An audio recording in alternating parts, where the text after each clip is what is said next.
Come in. Well, well, well, look who's here. I haven't seen you in many a year. If I knew you were coming, I'd have baked a cake, baked a cake, baked a cake. If I knew you were coming, I'd have baked a cake. How'd-you-do, how'd-you-do, how'd-you-do? Had you dropped me a letter, I'd have hired a band, grand band in the land. Had you dropped me a letter, I'd have hired a band and spread the welcome mat for you.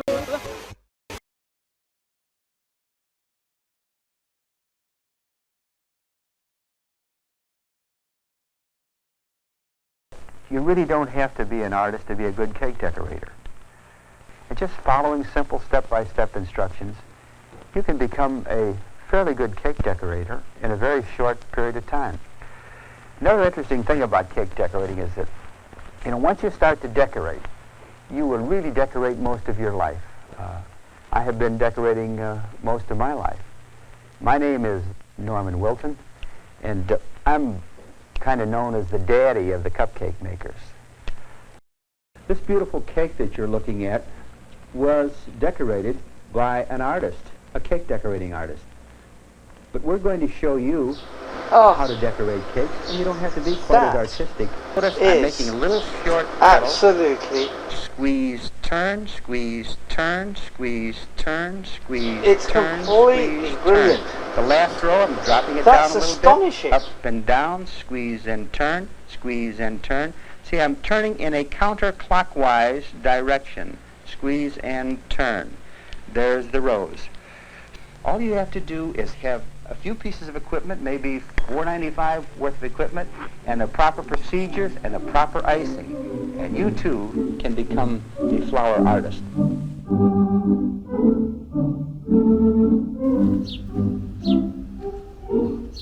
We do have quite a lot of stuff to go through here. And so what we need to sort out is, basically we're going to do this very off the wall, and it's like what we do with them, whether we have any of this stuff in the gallery or not. In this part of the studio is part of the library that I use on a very, very regular daily or sometimes minute basis to look things up or to see how other artists have tackled various compositional factors. We go really from the Renaissance right up to 2021. I'm an avid collector of British humour, particularly Viz publications. I first started teaching just as the first Viz comic, as it was called, came out, just as a photocopied zine.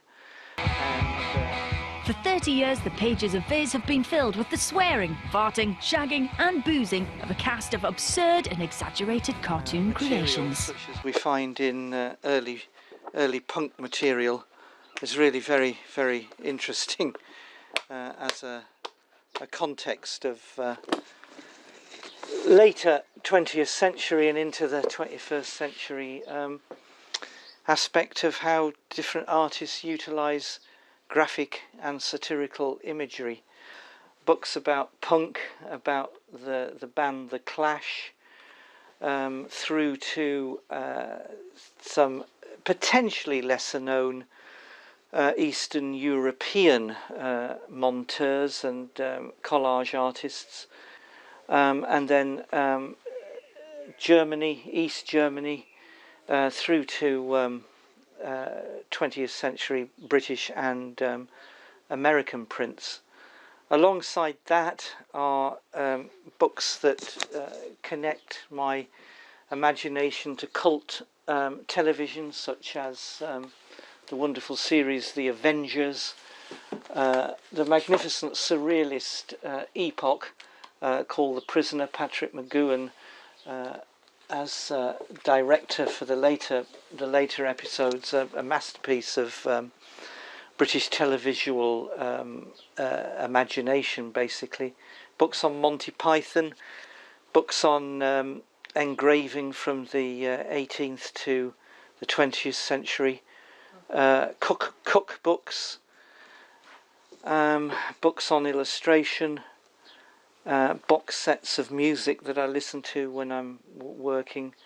I collect postcards by the thousands, particularly the English photographer John Hind from the 1940s onwards, who was instrumental in developing souvenirs for tourists that would go to places in Ireland or Scotland, England, Wales, and photograph them as though they were from the Mediterranean. So they had heightened colours. It was a colour process. Hind was an absolute master of that. In the photographic printing and then the photolithographic printing, the colours were heightened to make them more attractive. So when you were writing to dear friends and loved ones that you've been to Galway and it rained all day, probably, actually what you were sending them was something that potentially you wished it looked like. For what they cost, the postcard is a remarkable physical identity brought back from the places you visited. Let me just move this and you'll see that each one of these rocks has some kind of interest. All these have been collected from my travels all around the world. They make their own sentience, and rather like the principles involved in montage and collage, photo montage particularly, one element which I would call a donor can go next to another element which we could call a host, one page from one book going into and stuck on top of another page in another book. Makes a third dimension that belies logic sometimes, but adds to the imagination, placing things together that normally shouldn't necessarily be placed together, or in the natural logical world be found together. This here is a book that I recently bought from a charity shop. It would have cost no more than £1, maybe 75p, but you can see that there are some pretty good black and white photographs in here, and what I'm looking at the moment is maybe making a set of work which is to do with statues. So I found here a statue of actually Sir Isaac Newton at Trinity College in Cambridge, and I've got a piece of acetate here and I've just drawn very crudely around Sir Isaac, and what that will do is it'll keep my understanding of the image, and then if I then start to place other types of material on top of that, so Sir Isaac becomes something akin to a Doctor Who monster or something, I can start to cut out this form, and eventually with the head and shoulders delineated, I then just basically use a professional glue stick and place it down, and that in a way is how the books are made, with this transference of host donor, the help of a simple piece of acetate to help me move. This is what any trained silkscreen lithographer would use as a very, very crude pre-Photoshop system, and eventually a whole new volume appears. After that process, so we have the initial search for the donor and the host. We then have an idea of what I would like to do with it, do something silly with statues in public places in Britain. That's come to light recently in Bristol, hasn't it? And then I will go about making a much more formal limited edition print from the montage. So if we look here at the page or plate, sorry, 59 and 60, we have here where the gunpowder plot was hatched. So this is a picture of Guy Fawkes, possibly outside his former residence. Eventually, what I then produce is a much more formal limited edition print from a very, very modestly sized photo montage, which has been originally conceived by a pair of scissors, and for the finer aspects of cutting, a regular surgeon's scalpel. And I do use this very interesting little tool here, which will basically give me circles to cut out. So if we look at Guy Fawkes's eyes here, you can see that they've been cut out, and he's peeping at us through time and space of the place where he was born, and we're looking at him afresh.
Now, when you stir, you must press your spoon onto the base of the pan and use it backwards and forwards and forwards and forwards and forwards and forwards, like I'm doing now, more than you use it round and round, round and round, round and round, round and round.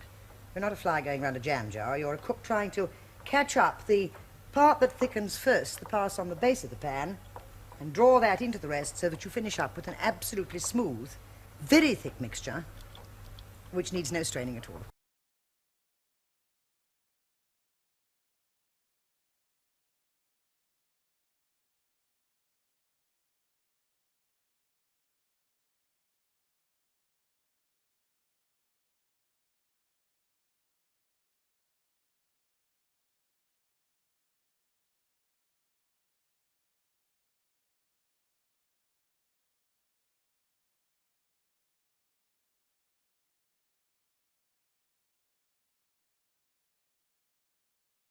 Just remember to pre-prepare as much as possible, plan ahead, and always have modern equipment to ensure success. Wonderful.